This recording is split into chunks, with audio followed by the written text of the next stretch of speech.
Hey guys, what's up? It's JR Cuber. Welcome to Cubed Season 6, Episode 4.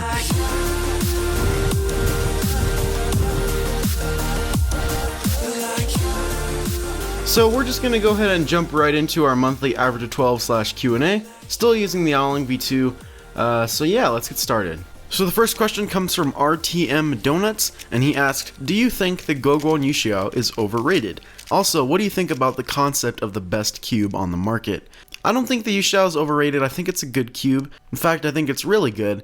And as far as the concept of the best cube on the market, I don't really like it because I don't think there can be a best cube on the market. Because the cube that you use is really based on personal preference, so there really can't be a best cube on the market that's the best for everybody.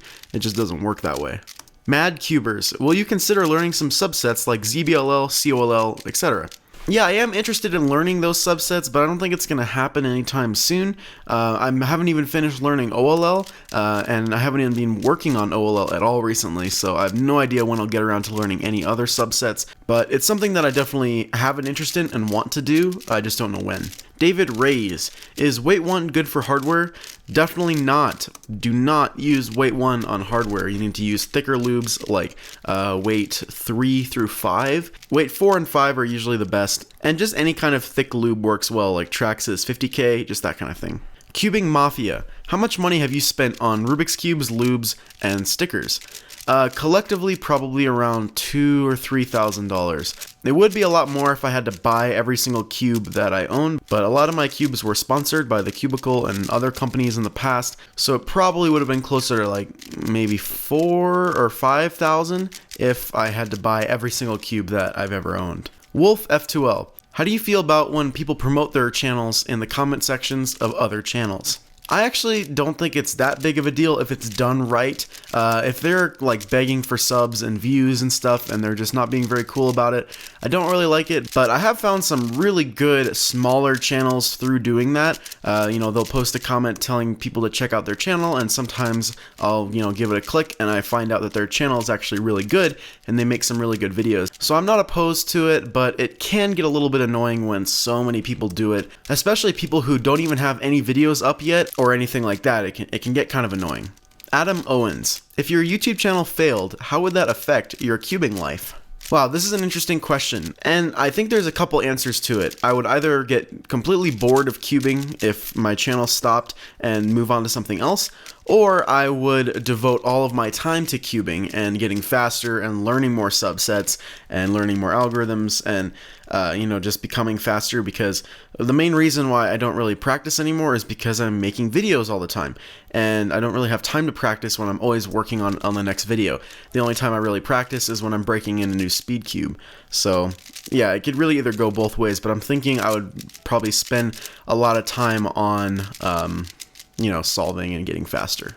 JT Ahoy, what console do you play games on, and will you ever do an open lobby with subscribers? I'm definitely interested in an open lobby. I think that would be pretty fun. I do play on Xbox 360 and on PC.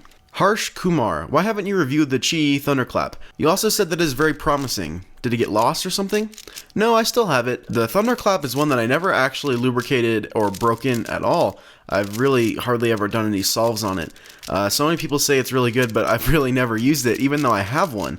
I guess the reason why is because I decided I wasn't going to review it since I had other videos I wanted to make more, and so I just never used it really. If you guys do want me to, maybe I'll do a review. I mean, that cube has been out for so long now, I don't think it would be practical, but maybe if you guys want it. Plus Cuber, if you could go back and change your channel name, would you? And if so, what would it be? Well, honestly, if I could go back and change my channel name, I might, and that's only because if I had known that this XY Cuber thing would become a big trend after I started it, really, I think I would have taken a little bit more time and come up with something a little bit more creative.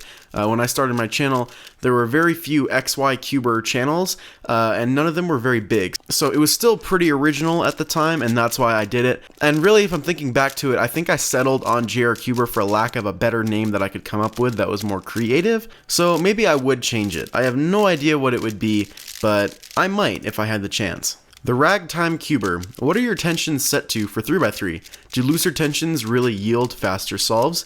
No, they don't. Looser tensions are not going to make you magically faster at all. In fact, there is a very fine line between too loose and too tight, and that's where I like to keep my cubes. I don't like them to be loose, and I don't like them to be tight. I like them to be in between. Cubes that are too loose tend to pop, obviously, and they don't have very good corner cutting. You know, you might think the more you loosen a cube, the better corner cutting it gets, but that's completely false. And cubes that are too tight don't corner cut enough, so it's kind of takes a little bit of practice to find the sweet spot, but I just keep my cubes at a pretty medium tension. Sean Morrow, do you think other cube brands should implement or try out the Octopus Core in their 3x3s? Obviously from Gans Puzzles. Honestly, I don't think that they should. The Octopus Core was a cool and innovative idea, but I just don't think it was very effective at all. It just made the cube feel more wobbly and unstable, and I just don't think it was really worth the time. So no, I think other cube brands should just stick to the classic core design. Mathew Manning, what's your favorite mod other than the 10x10 barrel? Well, that would definitely have to be my latest mod, the X-Cube barrel. That is a lot of fun to solve, and I really enjoyed making it. So those are all the questions I could answer today. If you had a question that didn't get answered, you can leave it in the comments, and I might answer it next month. So there we go, that was a 15.45 average of 12. Definitely not my best average, but also not super terrible. There were quite a few pretty bad solves in there. But anyways, that was about it for the average. Let's go ahead and move on to this month's challenge. So this month's challenge comes from the Gaming Cuber, and he challenged me to solve a Pyraminx one-handed without touching the table. So this should be pretty fun. He did provide a scramble, and I've already scrambled the cube with that, so let's go ahead and get started and try this out.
Alright, there we go. 1:01 seconds. This one was kind of tricky, actually. This Pyraminx is a little hard to hold on to, so yeah, I lost that challenge, actually.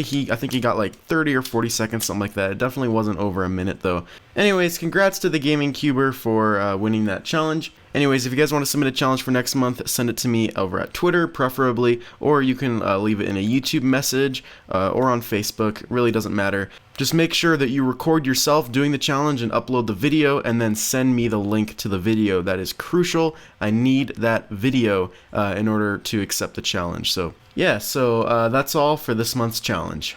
So onto cubing news. There are some new speed cubes that came out from a new company called Kung Fu. I don't think I'm going to be getting these puzzles, but they look kind of interesting. They've got some pretty weird names. There's the Qing Hong 3x3, the Ju Kui 4x4, and the Kang Feng 4x4. I definitely did not pronounce any of those right. They're all relatively cheap, about half the price of what these puzzles normally go for as far as 3x3s and 4x4s. So I guess it'll be interesting to see how they perform and how they stack up. There's also a new Yushin 3x3, the Yushin Water. Seems like they've got this new series of cheap 3x3s based off of elements. So there was the fire and now the water. I don't think there's been any other ones, but I guess maybe earth or air will be next. I don't know. Also, the new Shengshao Aurora 5x5. It's been a while since we've seen a new Shengshao 5x5. That one I might get. Let me know if you guys want to see an unboxing of the Aurora 5x5, and I'll make that happen. There's also a new Shengshao Aurora Megaminx, so maybe I'll get that as well. Anyways, there's also another new Megaminx, the YJ Yoo-Hoo R Megaminx. So the Yoo-Hoo is actually my main Megaminx. I really like it. So it'll be interesting to check this one out. You know, maybe this one will be better, hopefully. Shangshou also came out with a Megaminx 2x2, so a proper Killaminx as it looks. It's really awesome to see this because we really haven't seen a proper Killaminx for a long time, just the Flower Minx, which is kind of weird looking. So this one I'm hoping will also turn better than the Flower Minx and just look nicer next to, the rest of the Minx puzzles. There's also a new Tutminx, that's actually the name of it, the new Tutminx. The Tutminx is a very cool puzzle. It's a, I think 16 or 32 sided puzzle. It has like 2 different types of faces. There's some Megaminx faces and some other 6-sided faces. And this one just looks a little bit cleaner, a little bit nicer. It just looks really awesome. There's also the new YJ Speed Fisher Cube. So I'm pretty sure this is based off of the mechanism of a Guanlong, so just a modified Guanlong into a Fisher Cube, so that's pretty cool. So on to world records. 3x3 with feet average was broken by Jacob Kipa with an average of 28.16. Rubik's clock average is broken by someone from Poland, that's all I'm going to say. Square one single was broken by Tommy, again, something I can't pronounce, with a single time of 6.84, pretty impressive. And Pyraminx average was broken by Drew Brads, of course, with a time of 2.48, also very impressive. So if you guys would like to purchase any of the cubes I talked about in this video, the links will be in the description, and if you'd like to see the full world record videos, the links will be in the description for those as well. So that's all for this month's episode of Cubed. If you like this video, give it a like, and if you haven't already done so, like my Facebook page, follow me on Instagram and Twitter, and of course subscribe. Thanks for watching, guys. Bye.